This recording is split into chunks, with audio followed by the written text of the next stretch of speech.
Well, hello and welcome to Vets Clinic Live with me, Joe Ingles. And me, Jez, and the puppy. And the puppy is called Bryn, and this is Ed the vet here at Vets Clinic in Swindon. His new arrival, he's called Bryn. He's a border collie, and he's, I think, 7 weeks old, although he looks bigger than that. Isn't he lovely? He's gorgeous. We like Bryn. Should we have a puppy close-up to start the day with? Should we have a cute puppy close-up? Careful, because he needs to go. He does need to go. We've been warned that he hasn't been to the loo for about 2 hours. Careful So where you squeeze. He's a ticking time bomb. He is. There we go. Isn't he lovely? Right. But we've got lots more coming up in the show other than just cute puppies. We've got a report on last night's showing of the Animals Asia film that we had here in Vets Clinic. Fantastic evening, lots of people here watching this really good film about the work of Animals Asia charity in China with rehoming bears have been used for gallbladder farming. So it's pretty gruesome stuff. Quite gruesome stuff, but a really worthwhile film. So we've got a report on that. And we're also meeting Sarah Chilvers from the charity, from Animals Asia in Swindon, to have a chat about the work they're doing and their fundraising. So that's going to be great coming up a bit later on. We've got this week's news stories. Yes, have a chat about. There's some good news stories this week. And we've got, what are we doing down there, Bryn? He likes you. He does, a bit too much, I think. He dropped his treat. Q&A. We've got a bit of a chat with you on the controversial issue of adverse training methods, shock collars, etc. Yeah. Okay, cool. It's going to be an emotional one. We've got our head vet Adrian coming up. Yeah. We love Adrian. And Ed as well, who's over there. We love Ed as well. So. He's got it. But more importantly, we have competitions. Yeah. I love competitions. And we've got another live competition for you this week as well, hot off the success of the last live competition we did. That means that the competition is only available, you can only enter, and you'll win during the Vets Clinic TV live broadcast. If you're watching this on demand, it's too late. Sorry, it's too late. But too late. Next week. But you may still be charged. No. And the live caption competition is this week. So it's another caption competition. We have a really cool video of a picture. I'm sorry. We have a very cool picture of a little dog that lovely Maria was looking after, who helped foster him, called Archie. And it's on the screen now. Oh, look. Isn't it so cute? Who does that guy on the left remind you of, though? Because he reminds me of, so I'm trying to pick my brains. It's some TV program like New Tricks or something like that, but it's not. It's who is it? I don't know. Not someone. Jim Broadbent. No. Let us know. You get an extra point. No more prize. An extra point if you can name who it looks like. So all you have to do is have a little look at that lovely picture of Archie, and someone's put those tempting cupcakes right on the table there, and come up with the best caption you can. All you have to do is just enter the caption in the comments box underneath that picture on the Facebook page, on the Vets Clinic Facebook page, and the winner will be deemed winning today, won't they? Live. They'll get a bag of Vets Kitchen food of your choice. Ooh, so well worth entering. Wow. You might want to enter this because he seems to really love Vets Kitchen. Can't get enough of it. We're going to look at the another competition we've got, but just a quick note about a new range of products we've launched here this week at Vets Clinic in Swindon, which is our essentials range for puppies, kittens and bunnies. And this is everything you need for a new kitten, a new bunny, or a new rabbit. New dog, is a bunny. New puppy. So it's got vaccinations, worming treatments, flea treatments, microchip, some treats or some food. It's got all that packed in, really good value prices. Well, you can book it on our website. So we've got some details up there on the screen, and if you go to our Facebook page, we'll put the details up on the Facebook page, and obviously you can book it with our normal online ordering or booking system here at Vets Clinic if you're in the Swindon area. So a little commercial plug for that first. I think that's a brilliant thing, that, because you save loads of money buying it as a puppy essential, as a pack, also, don't you? And it makes sure that the owner does everything that's needed, because you think, what do I need to do? Remember all the bits and bobs. It's all there in a pack, easy to do. That's a brilliant idea, excellent. You can get that online. You can get it online. Oh, there you go, you want to be here, don't you really? But this week is the last week to enter that really fab competition. So last week, you remember, Juliet? What's your friend's name? Rachel. You remember, lovely Rachel came in with her dog from Pink, Blue and You, and it's the last week this week to enter the close-up competition. Cute close-up competition, I'm sorry. I bet we could do a good one with Bryn. Yeah, he's gorgeous, isn't he? And look, he's quite hungry, look, watch. Oh, that was the competition where someone accused Jack of being a skunk, wasn't it, last week? Oh, yeah. In fact, several people. So all you have to do is take a really, really cute close-up of your pet. It could be a really, really close-up picture of their nose, or, I don't know, them eating a bone, or their ear, or just their face, or their paw, or something. And the one that is the cutest wins a fantastic prize, a photo montage, just like you saw last week. It's on the canvas, printed up, all done up for you by Rachel at Pink, Blue and You, worth £85. Not bad, is it? That's a and fantastic everyone who prize. enters gets a discount as well. That's brilliant. Yeah. So all you have to do to enter is you send us your picture, your cute close-up picture, to media@vetsclinic.co.uk. And remember, it's clinic with a K. You're good at it. You've done this before, haven't you? A little bit. Yeah. Okay. So let's have a look at some news stories, shall we? Yeah, there's some good stuff in the news. So, we've got the caption competition up there. No captions yet. Get working on them. But Distracted who does he look by like? the He puppy. looks like someone, doesn't he? Which Who is guy? it? This guy. Oh, he looks a little bit like the comedian that was in We'll come back to you on that. You know the guy? Yeah, I know. The League of Gentlemen, that guy? No, it's not him. Okay. No, it's not. Not him. He looks like that guy Doesn't from look your anything like him. from your company that do that, the digital company. Looks just like him. That's because it is. Yeah, Right. Anyway, let's talk about this story about Britain's dogs are twice as likely to have a female owner than a male one. And to me, that kind of confirms what I already know, because from my experience being in a vet, the majority of people who walk through the door tend to be female looking after their pets. And I suppose one could make the probably overtly sexist assumption that maybe more women are traditionally at home in the day, so they get to bring their pets in for surgery. I would never have said that. But maybe, that's a practical reason. But maybe, you've got some theories about it, the nature of women's relationship with pets being women are much more emotionally tactile, aren't they? I said to you earlier that actually children make the best... More emotionally tactile? Some of us men are quite emotionally tactile, Yeah. Somebody put a call into legal, quickly! HR! That's why you get beaten up so much. I tell you this all the time. Women tend to be more emotionally tactile, and I think that certainly, as I was saying to you earlier, that children and then women are the best trainers of dogs. Certainly puppies. And is that because they empathise more with them? Yeah, and also they're more in touch with their feelings. They don't mind when they're walking around saying, "Well done, Tiddles, good dog, you did really well there." Whereas the guys don't, do they? They're a bit like, "Oh, I'd rather not." And if you went back sort of 20 years to the sort of more confrontational dog training school, perhaps men would have been better at that. The kind of, "I boss, you dog." Yeah, and they were more men. Yeah. Although interesting. So maybe dog training is changing with the demographic of dog owners. Becoming more feminine. I think, I don't know whether feminine is more accurate. And the beard might have to go, and the heels might have to come out. The kitten heels. I'm trying to look for the treat I dropped. But I reckon that. It depends on who tested it and why they tested it, right?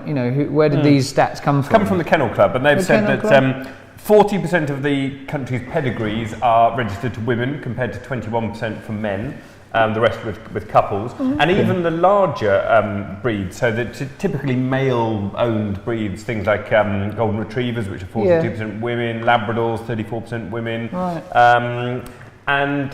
The Kennel Club say they believe the high proportion of female owners reflect changing social trends, with more women marrying later and having children later. So is it coming down to that kind of child substitute, haven't got around to having children yet, so I'll have a dog instead? Yeah, maybe. There is a lot of that. We certainly as behaviourists see a lot of anthropomorphic, inflicted human emotions on animals, but and that can be a bad thing in some ways, can't it? In case it almost always is a bad thing. But it's an interesting stat, isn't it? It'd be interesting to see how many. You certainly see more women in training classes than you do men, but that research doesn't really fill in with that, does it? Because what if all of those women, presumably they're all single? Well, registered to women. Registered to a woman, so it doesn't mean anything. Their primary carer perhaps is female, but I don't know what that means. I think that says more about comes back to what you were saying about availability. Because if it's a family that own the dog and it's just the lady in the family that's been tasked at going to register I still think, with my sort of pet food hat on as well, which I've got this lovely hat made out of pet food, but really? The majority of people who buy our food tend to be female, and I think that's because women tend to be, although they might jointly own the dog, it tends to be the woman who does the primary caring for it. I guess a bit like the food with children as well. So they might be joint owned, but actually it's the woman who walks the dog, who takes the dog to the vet and buys the food. So. There's a lot of women watching this going, yes, yes, I do all of that.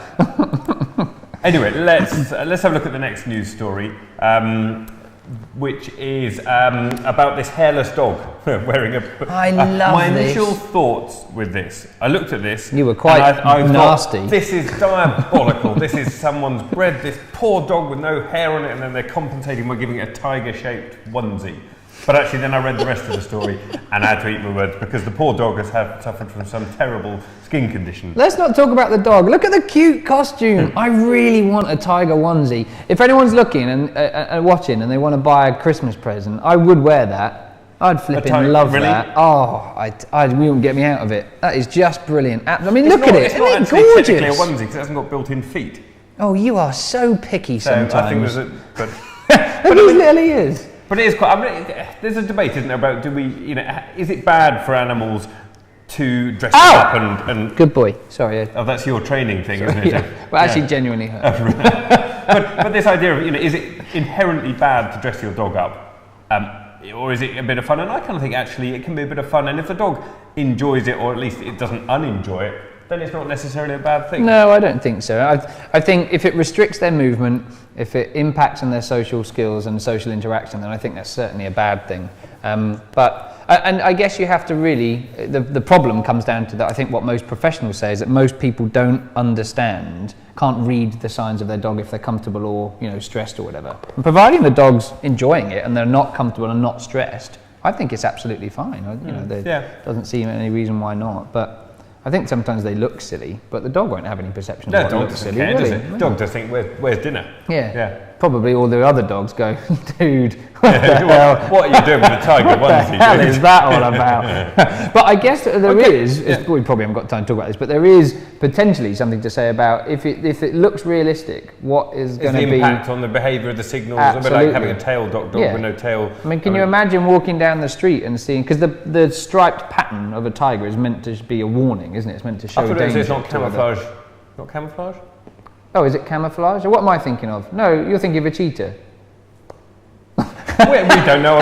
If you know, I haven't got a clue. What does a tiger look like? Is that the one with the trunk? Should we move on to Royal Mail calls for tough penalties for owners of dangerous dogs? So this is this story about the vast number of postmen and women who get attacked by dogs every year, and it must be actually. I mean, we all think of it as a bit of a funny story, but in reality, between 3,000 and 5,000. Yeah, it's quite a significant thing, and I mean, being bitten by a dog can be a really traumatic, physically and mentally process. So what?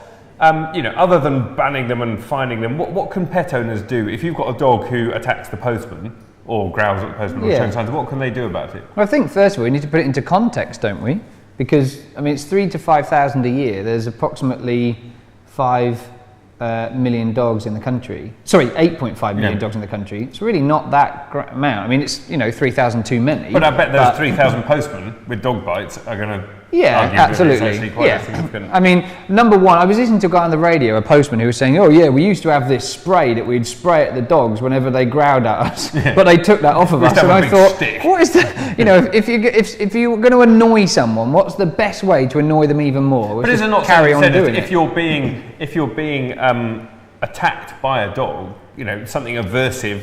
In that, you haven't got time for all that lovely, positive reward training. No, I completely disagree. And if you fight aggression with aggression, you're going to end up... I mean, that's how every war begins and, of course, continues and ends. This is Ed who's going to take his puppy away. I'm coming to steal the puppy. I also think that, yes, the postman ought to have some treats, but the homeowner ought to have an American-style letterbox, because if you've got a dog that doesn't like other things coming onto its territory, there's no need to make the postman... That's a very good idea. Thanks for that. I was just coming to that. Yeah. He's stolen it again. He's stolen my puppy and my thunder. Oh, who is that? Have a treat. You won't be seeing him again. So yeah, I agree. Prevention is better than cure. If you've got a dog that growls at the postman, set up some training. See if you can speak to your postman, because actually most postmen we surveyed last year said they would love to actually help prevent the dogs growling at them, and they used to have treats. In fact, there are some postmen we know that carry treats. Well, actually, the postman who comes to the Pet's Kitchen offices in Fairford, lovely chap, and he always brings Jack a little treat. There you go. He comes in, Jack, it's the most obedient Jack ever gets. He wanders over, he sits by the door, as soon as the person comes, sits there, goes, and he gets some terrible, processed, nasty treat, but he loves it. But that's my point, and that's a perfect example of exactly what will happen if the dog begins to associate the postman, not with scary things, but with good things. But then that's all very well, but if you've got a really nasty dog who just, comes out at the postman, then any amount of, oh, there's a little treat doggy isn't going to work, is it? I think then if you have a dog that is, that aggressive or showing such aggressiveness, then obviously you need to speak with the behaviourist to fix it. But use management techniques, shut them further back from the house so they can't run up to the door and grab the thing. As Ed quite rightly said, get a basket either on the back of the letterbox, or the American style thing where the post is kept outside the house, or even if they bark at the front door, through the window and all that kind of jazz, you just mask the window off either by putting the curtains or putting some of that frosted sticky back plastic on. So you just manage the environment so that the dog can't see the stimulus. What about desensitisation? Is there something to be said for getting someone to dress up in a brightly coloured coat and coming and knocking on the door and doing all the cues that a postman does? Yeah, and then it generally wears off very quickly unless you're using the real stimulus, and that's because either dogs smell or they scent very, very quickly that it isn't the actual postman. But the way to do it is, if you feed your dog treats, stop immediately feeding any treats for anything other than when the postman's around, and you get the really, really tasty treats, like something really, really good, like hot dog sausage or cheese or chicken or pet munchies or something like that, and you get a big handful of them. Now, there's two ways you can do it. One, this is the best way, right? You can, if the dog, when you knock on the door or fling the letterbox or the doorbell, the dog goes crazy, you want one person to stay inside with the dog with a big pot of treats. The other person gets a beer. That's normally me. I normally vote to be the other person. And they go outside, or a big mulled wine in this weather, and they just linger outside and ring on the doorbell, knock on the door, flick the letterbox randomly. The person inside does nothing apart from grab some treats. Every time they hear that letterbox or the door ring, they just grab the treats and toss them on the floor. And you repeat that, and within... So that is desensitisation. That's exactly what it is, Within 10 times, the dog's like, this is pretty cool. I quite like it when people knock on the door and the door goes. Before, I was a bit, weirded out. But if you think about it from the dog's point of view, it's obvious, really, isn't it? The dog comes running up, goes, don't you put those things through my door! And then the postman wanders off because, of course, he's got to go and do the rest of his round. And the dog thinks, that showed him. Yeah, exactly. And when he comes back again, I know. That's got him. I got rid of him. Yeah, it's obvious, really, isn't it? No, that's good advice. Well, you'd have to go and. If there's anybody from Royal Mail or DHL or FedEx or any of the delivery or magazine companies watching, we would love to work with you on a project to fix that, because a lot of it's about educating people. It'd be definitely an interesting project to do, wouldn't it? It'd be awesome. Anyway. But, we're running out of time on that one. So let's just, before we move on to talk about shock collars and things, we've got some great captions coming through. So we've got Stephen has said, which of us needs those cakes more? Penina has said, I spy a cat in the middle. It was somewhere in there. We've got another one saying, you're going to share, aren't you? Yes, of course. Debbie said, do you think I'm going to touch those when you're watching? I'm not daft. Too right. And Sandra said, paws off, they're mine. So we like those, keep them coming in. Thank you very much for all those comments. And obviously you can get in touch if you've got any other questions. If you're sitting there thinking, I want to ask a specific question about something Jez has said, or any veterinary issues, then we're happy to try and help. And don't forget, we've got Sarah Chilvers from Animal Asia coming up a bit later on. But before that, let's just have, today, instead of focusing on specific questions with you, we're going to talk about some bigger issues. And the one we're talking about today is about aversive training methods. So we're talking about shock collars, I suppose the general way of, either physically or mentally intimidating a dog into doing the right thing. Well, animals generally. Or animals. This links in with the Animals Asia thing, because bears obviously are beaten and they use the ring through their nose to pull them to make them do things. So I figured it was a perfect example. Unfortunately, there are still a lot of people. I spoke to a client only last week who was using an electric shock collar on their dog to make it come back to them. And I thought, crikey, the whole point of coming back to you is because you want to come back. I did a couple of films or a couple of programs with the One Show. You did. Over the years on electric shock collars. And these, it was really clear to me that how unpleasant they were. And I actually did, I tested a shock collar, and I think we can have when they've stopped nattering in the background, we can have a picture of that, Archie, can't we? Do we have a picture of the electric shock collar on the One Show? Sorry for that, they're nattering away. So the electric shock collars were, they're really barbaric, and I tried one, and you can see the reaction I had here on the One Show. Did it hurt a lot? Oh, it was awful, and this was only on 4 out of 10, and I just put it on my thumb here.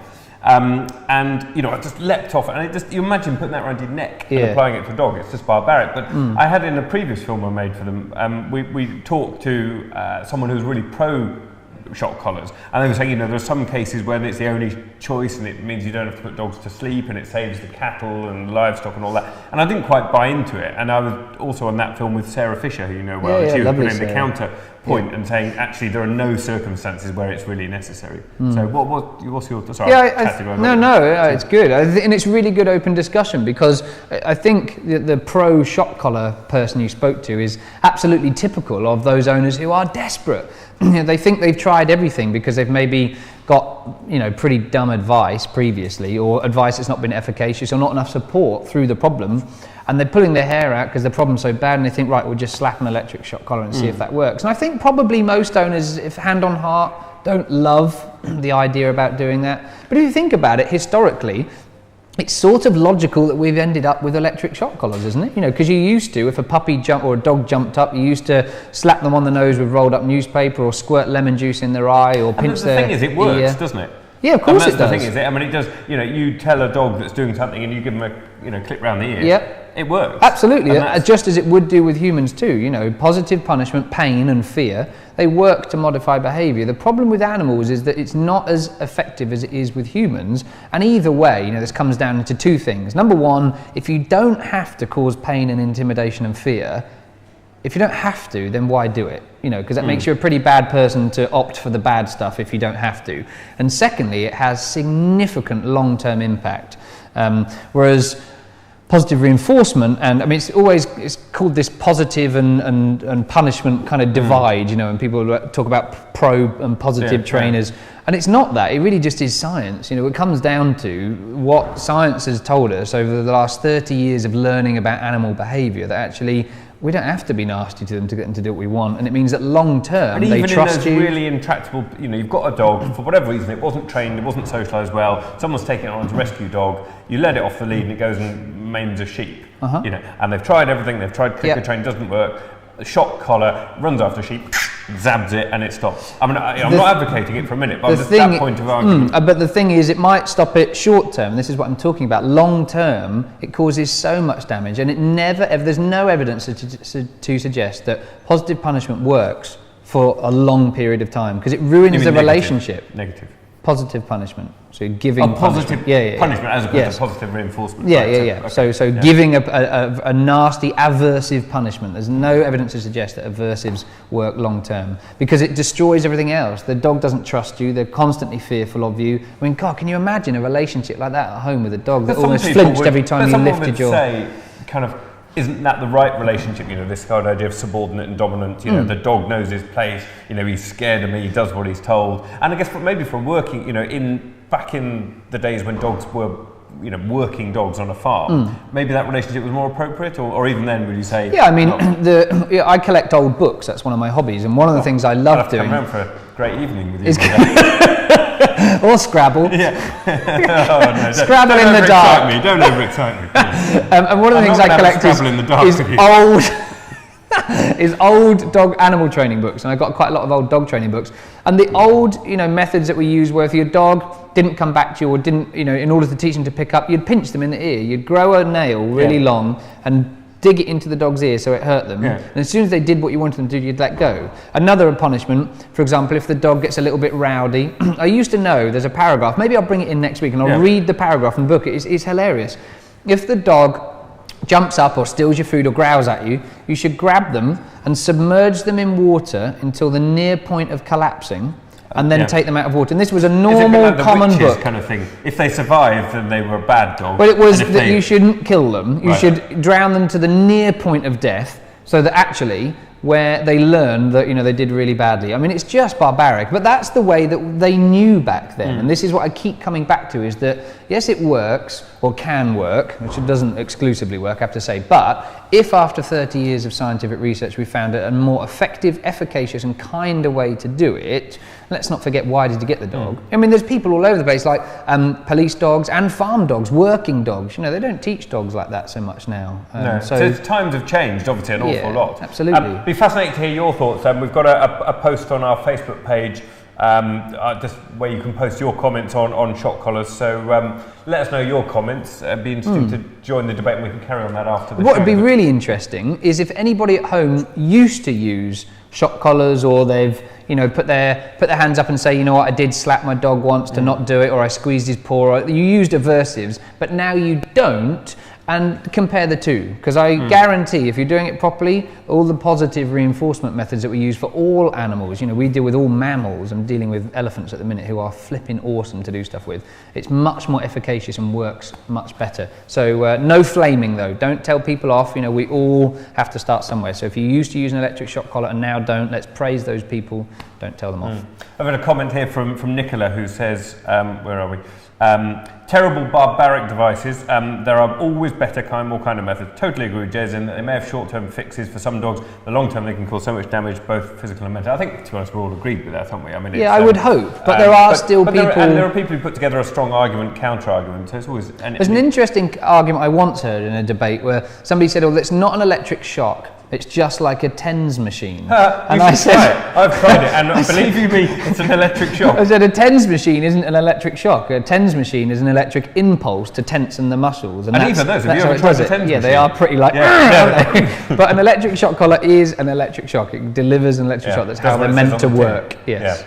I think we're just saying there's another comment on there. But what we'd like to do is keep this discussion, because we're going to have to wrap it up now, but keep this discussion going on Facebook. Jez is around for the rest of the day here at Klinic, so Jez will be keeping up to date with that Facebook and replying to your comments on there.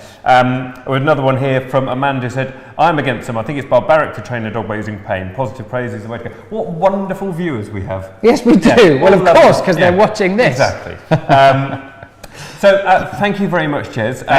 We are going to call that a day now, and we go because we've got a fantastic guest coming in, who is Sarah from Animals Asia. We love Animals Asia. We love it. Fantastic charity. We're going to find out all about that and see a new film a bit later on as well about some of the work they're doing in Vietnam. But first of all, we've got a short film just showing what happened last night when we previewed or we premiered their the Cages of Shame film here at Vet Klinic last night. So let's see how that went last night, and then we'll say goodbye to Jez. See you next week. And we'll see Sarah.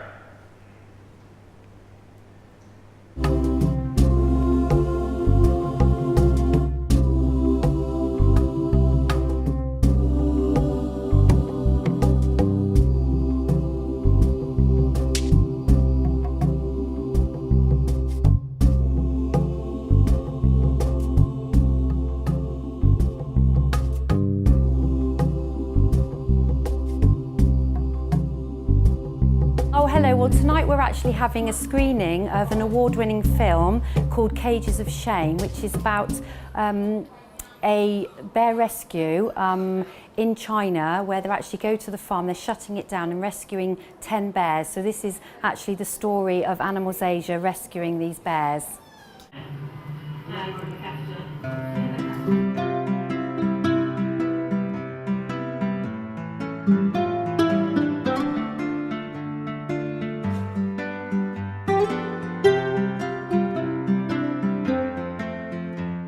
It's been an absolutely fantastic evening tonight. We've had loads of people come, and we've just shown the video of Jill telling us about the rescue of these 10 bears from a bear farm, and you know, it's been absolutely fantastic. We've had an auction, we've had lovely stuff donated. I think we've raised lots of money for the bears, and also, I'd just like to say a thank you to everyone from Swindon for coming along, because it was quite tough to watch a film like this, because it's not easy, but it just shows you the work that Animals Asia is doing, and we really, really need your support. Go on to www.animalsasia.org and click on eviction, and please sign the petition. Please go on there and spread it to your friends, because we really, really need to sort of like, you know, save these bears from having to move from this sanctuary. But thank you ever so much for coming, everybody. It's been a fabulous evening. Well, it looked like a fantastic evening last night. So I wasn't able to make it last night, but it looked like there was a great group of people, and the film went down well. And yeah, it was really, really good. You know, perfect screen, wall to play it on. And you know, really moving film. Yeah, so just tell, obviously, for those people who haven't seen the film, Just give us a quick outline of what the film, the Cages of Shame film, is about. Well, it's actually about a rescue, and it was in the province called Shandong Province, and it was in China, and it was the last. It was the last bear farm to be, so the bear farm free now. So they had 10 bears in there, and it was just a huge, like trucks having to go there to pick up, basically rescue all these bears. So it was a bear farm and they turned it into a sanctuary? Is that right? Or no, the two were separate? Yeah, so this was actually a bear farm. So Animals Asia went along and they basically took them, and it was a three-day journey. Wow. With all their trucks, all the bears on the back, they literally were travelling for 3 days. I think it was about 2,000 kilometres. There's a particular bear, a brown bear called Oliver, and he was very, very, very sick. He'd had this full metal jacket and the catheter in his... Because what they do, just for people who don't know, is that they're sort of milking them for bile, aren't they? Yes. They kind of make a hole in them and so they can suck it out. And then they use it in traditional Chinese medicine. It's pretty gruesome, isn't it, what they go through? It's barbaric, horrendous, They literally, some of these bears had been in these cages for 30 years. Wow. So the actual story of poor Oliver, they thought he's going to die if we don't operate on him, because they have to remove their gallbladders. So they managed to get to a hospital, and they brought out oxygen, and it actually did the operation in the back of the truck, and they saved his life. Yeah, and he's now living at the sanctuary, and he's about 30 years old. His whole life. And how many bears have they got at the sanctuary in total? At the moment, they've got about 250 bears. And you're saying that China is now bear farming free? No, there's about 31 provinces in the whole of China, and so far there's 20 are bear farm free. Right. So there's still thousands more out there. And is Animals Asia one of the leading charities in actually campaigning for them to finish it, or is it just about rescuing the bears? It's their main mission is actually to end bear farming. Yes, rescue the bears in their sanctuaries in China and in Vietnam. But the main thing really is just education, to sort of reduce the demand for this bile, to tell people, look, this is how it's being produced. And I guess it's a bit like the same issues that we have that they have with rhino horn and things, isn't it? In traditional medicine, using it in sort of tiger skin or whatever, those kind of bits from endangered animals used in I think, medicine. they have used the gallbladder, but they used to kill the bears and then use the gallbladder. But in the 80s, when they went on the endangered species list, they said, well, you can't kill them anymore. So the government said, but actually you can farm them. So that's when they literally only in the 80s where they started to cage them and create these farms where they were... so the problem's actually quite a new one. Yes. But yeah. And it wasn't until really in 1993 when Jill Robinson, the founder of Animals Asia, was in China. She was living in Hong Kong, and somebody said to her, Jill, have you heard about this bear farming? And she said, no, I've never, So they actually went along to a farm because they had tour buses to take you there to buy your bile. But they were quite proud of it almost. Yeah, they didn't actually show the people the farm, so they actually sneaked off. And she went downstairs and she just found this huge room with just rows and rows of bears in the cages. And she just thought, I've got to tell the world about this. And so she was the real pioneer. Oh, definitely, yeah. She and showed is she still there doing that work today? Oh, she spends most of her time in China and obviously Vietnam, where they've got another sanctuary. But she works tirelessly all around the world. And your role as Animals Asia Swindon is really a supportive role to that. So tell me about what you do here in Swindon. In Swindon, yeah. Well, we sort of started in about 2006 when I met Jill, and I listened to her doing this talk, and I was just like, I've got to do something. So we went out the following year. They had a trek to China, so we went out there, and I actually visited the sanctuary, and it was just amazing, the work and that they do. So we came back and said, well, what can I do? Sort of help raise money, awareness, because it costs an absolute fortune to run these sanctuaries. So we just set up like a voluntary group where we do lots of events. We go into schools and do talks and stuff for the children. you know, they have the film nights, we go to sort of shows and I guess there's lots of other affiliated groups around the country. Are they all helping to raise money for Jill and her work? There's lots of groups all around the country, all just volunteers, sort of like, you know, raising awareness really. And if people want to find out more and potentially donate money and things, you've got a website? Yeah, we've got our own Swindon website, which is Animals Asia Swindon. Okay, I think we've got that up on the screen. Yep. Brilliant. And then we've got a Facebook page, which is Swindon Animals Asia Support Group. So yeah, we're just always looking for new people if they want to come along and, you know, do... Yeah, so I mean, if people are in the Swindon area specifically and want to get in touch, that would be great. Yeah, brilliant. But now we're going to have a look at another film, which is a shorter one. So it's a 6-minute film, and this is specifically about the work that Jill has then moved on to do in Vietnam. Is that right? Well, yeah, they opened a sanctuary in Vietnam in 2008, and the government actually gave them this land, and they built this state-of-the-art sanctuary. And when I visited in 2009, they only had 28 bears, and now they've actually got 104. Wow. And it's in a beautiful national park. But unfortunately, last year, the park director had asked to buy half the land to Animals Asia. And of course, they said, well, no, you know, we've got room to build 12 huge bear houses to rescue hundreds of bears. And unfortunately, he kept sort of pushing it. And then he then sort of started to sort of spread rumours that there was, you know, they were polluting the water, but they've got state-of-the-art, you know, water treatment systems. And unfortunately, in October this year, they had the Ministry of Defence, he'd obviously somehow lobbied them, and they've now said, we want the land, we're going to evict you, all the bears, we want the land, it's for sort of strategic defence. So unfortunately, we are... Sounds like corruption at the... Yes, Well, the park ranger's daughter is actually a 10% share owner of a company, Ecotourism, that want to build... This has nothing to do with defence, it's because they want to build some nice tourist lodges. Yes, and probably take over the sanctuary. The future? I mean, what's the future? Hold on, perhaps we should watch the film and that tells us about it. Let's, before we get on to chat about it, let's have a look at this film about the work of Animals Asia in Vietnam. Been in Vietnam since 1999 and really trying to steer change to help the bears across the country. Despite the fact that bear farming is illegal in Vietnam, we know still there are many farmers circumventing the law. They are anaesthetising these bears, they are getting a 4-inch spinal needle, plunging it into the gallbladder, and then they're using a mechanical pump and extracting maybe about 100 cc's of bile. We began rescuing the bears. We rescue cubs every single spring. We rescue the adults, sometimes days on the backs of trucks, going into these farms, taking the bears out and bringing them back to our rescue centre. We invested $2 million.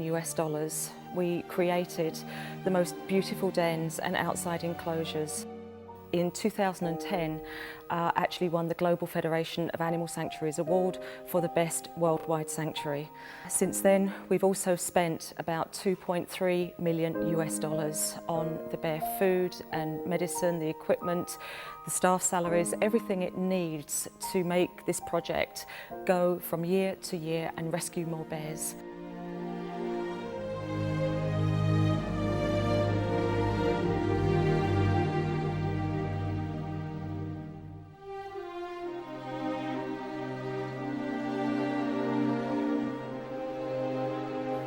Last April, we had quite a shock when Mr. Tien, the head of the Tam Dao National Park in northern Vietnam, where we're based, he requested if we would relinquish about 6 hectares of the land, there's about half of it, for an amusement centre.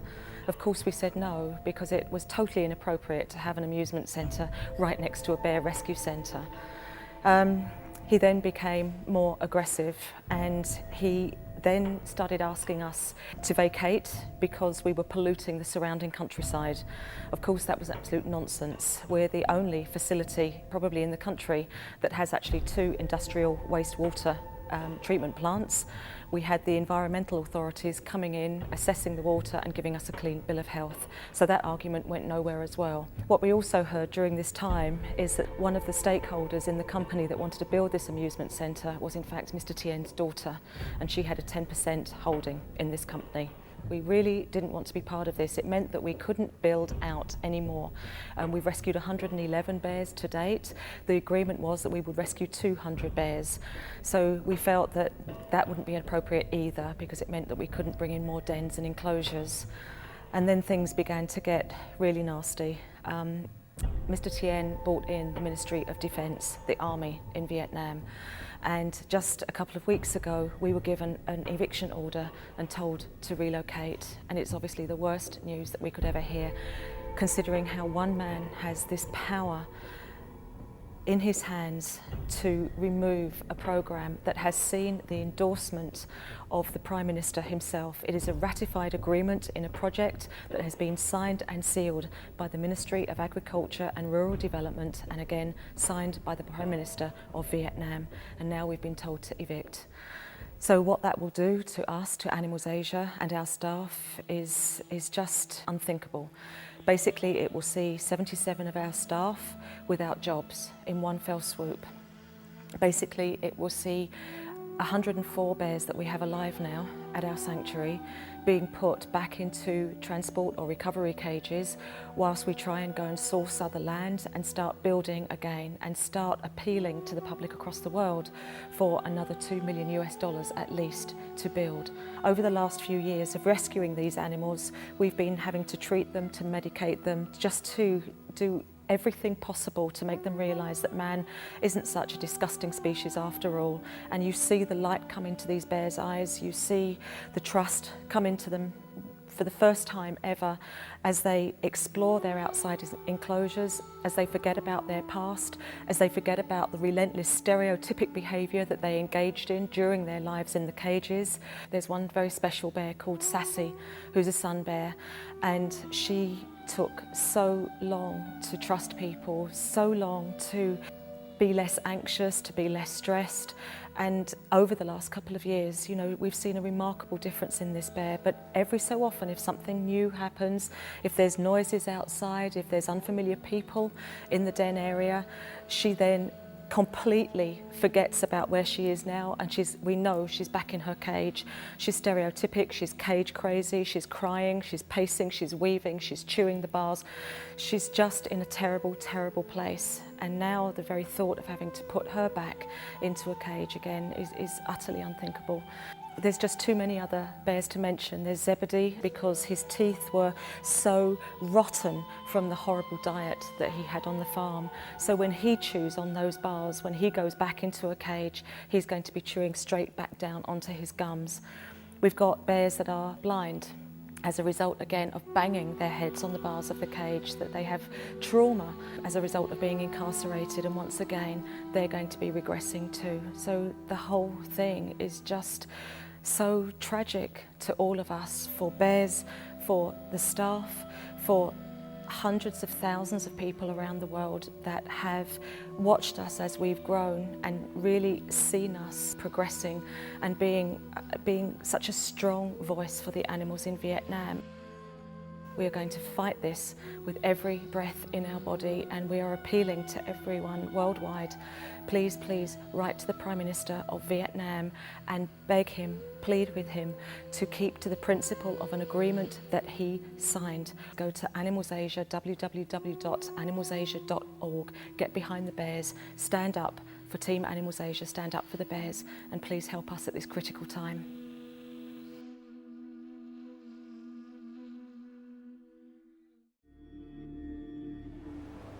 Well, that's it's quite a sort of sobering assessment of what's going on in Vietnam. It sounds like a really, really unpleasant situation. It's absolutely horrendous, because you know, you can imagine every single one of those bears had been in these cages, and if they get evicted, they're going to have to go back into cages. They're going to have to be relocated. It's going to undo a lot of the good work.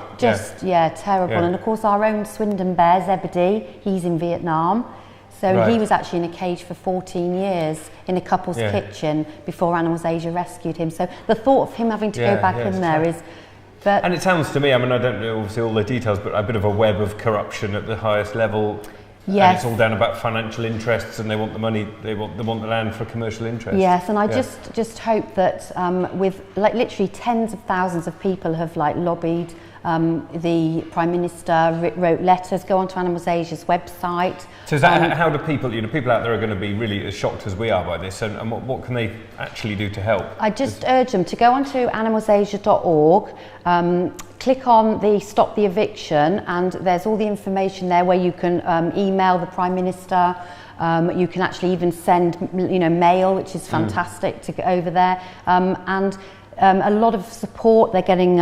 They've got 11 embassies in Vietnam that are, against the eviction. They've got, all the big NGOs. You've got all the World Wildlife Fund. The support is amazing. There's a lot of pressure building on the Vietnamese government. Yes, and they have had meetings with the World Bank, because they're going to go down the route of saying, look, if you can change your mind, a government, after we've invested all of this money in this sanctuary, then what sort of signal does that sort of send out to other people that potentially want to invest in Vietnam? Just from a commercial point of view, that argument of don't invest here because we'll change our mind. Exactly.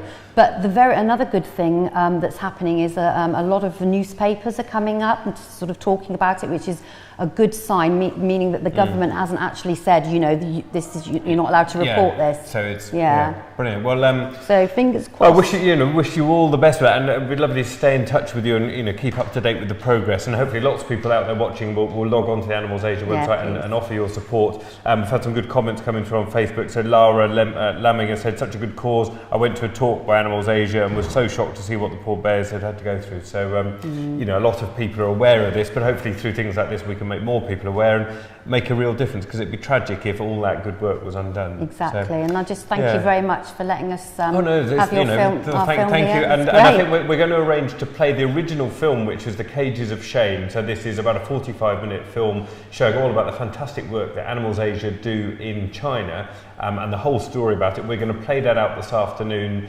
We're going to have it available on our video on demand. So we'll put the details of when that's going to go out on Facebook. We'll play it sometime this afternoon. So if you've got a bit of spare 45 minutes this afternoon, well worth a watch of that. It's a really, it's quite an upbeat film. I mean, it's kind of quite a positive film, isn't it? Well, a fabulous ending. All the bears survived. They're all living Don't at give away sanctuary. the ending for people.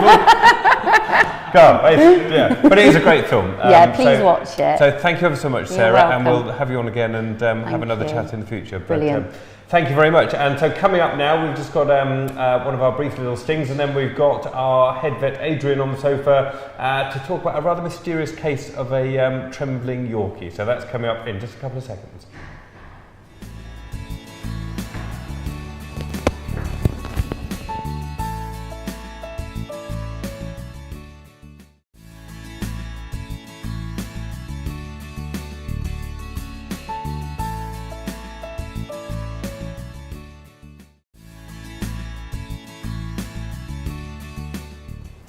Well, Adrian, nice to see you. Hello. And it's really quite something, all that. I'm not sure if you've had a chance to see the film. I have, not the ones today, but I've seen them before at the open evening. Stuff like that, it's a really heart-rending story, isn't it? But generally, I mean, the work they do is fantastic, and it must be so rewarding for everyone involved to see these bears recovering. Very worthwhile cause. Yeah, it is, isn't it? Yeah. But we've got a topic which is slightly smaller. Yes. Just as furry and cute. And this involves a Yorkie with a rather mysterious complaint. And the way we sort of came aware of this was one of our clients sent us in a video. And I think we can play that video now. So we're going to have a quick look at this video, and then we'll have a chat about what we think could be going on with this this little Yorkie. So just having a quick look at this video. And I mean, what this is showing, I think, is that he's having these episodes of sort of trembling, collapsing. Yeah. I mean, how would you describe what's going on here? So he seems to be getting quite weak and wobbly. He doesn't really go into a full collapse state, like sometimes we can see where they're completely over on the side and completely unresponsive. And then he seems to slowly come round and get back up again and be quite wobbly. Obviously, it's quite a short little video, but it's still very useful. And what sort of things would be going through your mind as a vet when you see that? What sort of differential diagnosis? So it's quite common for people to come in and say, my animal's been having these funny turns or collapses or seizures. They all describe them in a different way. And it's very difficult to know what's going on without something like this video evidence. It's really useful because there are kind of 3 categories of collapse, big categories that we would see. So they're the animals that collapse and they come in collapsed, and you can see that there's clearly a problem. And then I guess in a way it's easier then because you've got a collapsed animal, you can diagnose the problem. Yeah. Yes, most of the time you can see what's going on. Then you've got the animals that collapse and come in and they walk in, but there's still something, you know, that you can find clearly wrong with them. So they're still ataxic, they're wobbling, or they've still got a clear heart murmur, or their lung sounds awful, or they've gone yellow, you know, something you can see is wrong with them. And then you've got the third group of animals, which we see very frequently, which is they've had these funny turns of collapsing, but when they come in, they're completely normal. And you can find nothing wrong with them on examination at all. And they can be very frustrating because everything in front of you is normal most of the time, and if you've not got the animal to look at the time they're having the episode, it's very difficult to try and pin down. Unless I guess there's something else, so I suppose investigating that then is looking beneath the surface, things like blood tests and whatever. Yeah, you can do things like blood tests, but they can quite often come back as completely normal, because the 2 big categories that we usually associate with these episodic collapsings are heart problems and neurological problems, so brain problems, seizures. The heart problems causing a collapse because literally the heart doesn't pump efficiently or well, lack of blood flow to the brain and exactly right. Blood pressure goes, they get wobbly and they go down, and that tends to be a kind of intermittent arrhythmia, so the heart rhythm is wrong, too fast, too slow, and that's what gives you the blood pressure, rather than kind of heart failure with a murmur, because that you can usually still pick up on the examination. So the guys that just having the rhythm abnormalities, when they come in and you listen to them, if they're not having that abnormality there and then, they'll seem completely normal. So how would, I mean, your suspicions on this case then would again come down to, I suppose, the classic neurological epilepsy or some kind of heart problem? Yeah, I mean, there are other things too, so metabolics on the list too, so liver problems, kidney problems, they're all there, and you might see those on a blood test. So I think a blood test is absolutely part of the workup for this dog, what you should do to see if there's a problem. But yeah, heart and brain are the 2 big ones. Now this guy, little puppy coming, this guy, he's not having a full-blown seizure. We can tell that from the video. The video is really useful. So he could be having a partial seizure, but he's certainly not having a full-blown one.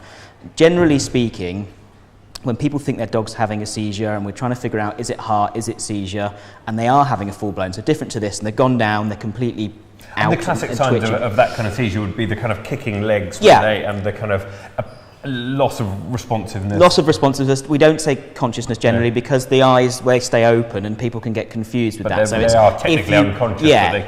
So if you call them and they don't respond, then you know they're unresponsive. So they tend to do that, but they can do that with a really prolonged heart problem too. Both of those things. The difference between the 2 tends to be, so in the pre-seizure stage or the pre-collapse stage, the seizuring animals will tend to know something's about to happen. So they can be a little bit agitated, whereas the heart dogs can be completely normal.